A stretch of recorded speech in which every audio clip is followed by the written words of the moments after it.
L'histoire que je vais vous raconter a été inspirée des vidéos de Iso.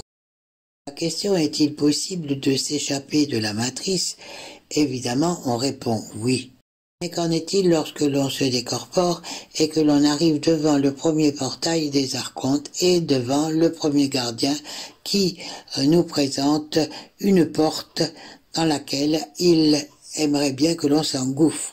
Il va vous conduire devant une porte où il y aura toute votre famille de l'autre côté, vos amis, vos chiens, enfin disons tout ce que vous avez aimé et tous ceux qui vous aiment soi-disant et qui vous attendent avec impatience.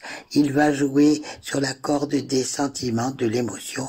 Et si vous cédez, eh bien au lieu d'entrer dans la porte qui conduit à la lumière, vous entrerez dans la porte qui conduit à la sous-matrice dans laquelle sont retenus tous les morts.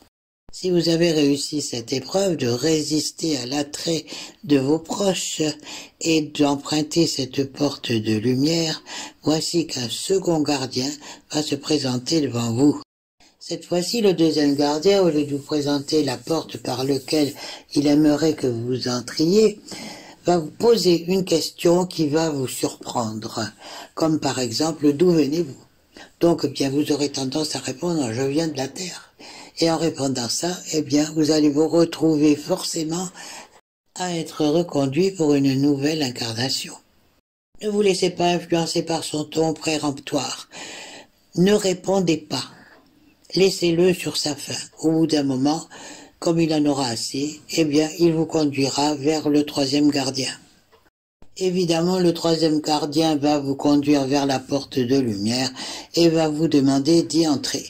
Mais vous n'allez pas répondre, vous allez le dédaigner et comme vous avez aperçu un pan de mur un peu plus sombre avec une porte cachée, vous vous dites « Oh, ça doit être là le bon endroit ». Parce que la lumière est un piège, donc je ne vais pas y aller.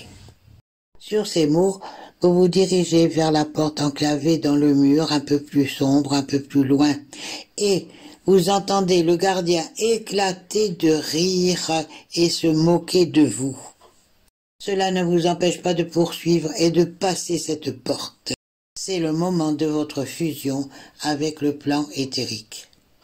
C'est devant cette fenêtre intemporelle de l'univers sidéral que votre conscience, votre esprit, votre âme et votre double éthérique s'associent et se lient ensemble pour pouvoir rejoindre les plans éthériques et devenir un esprit libre.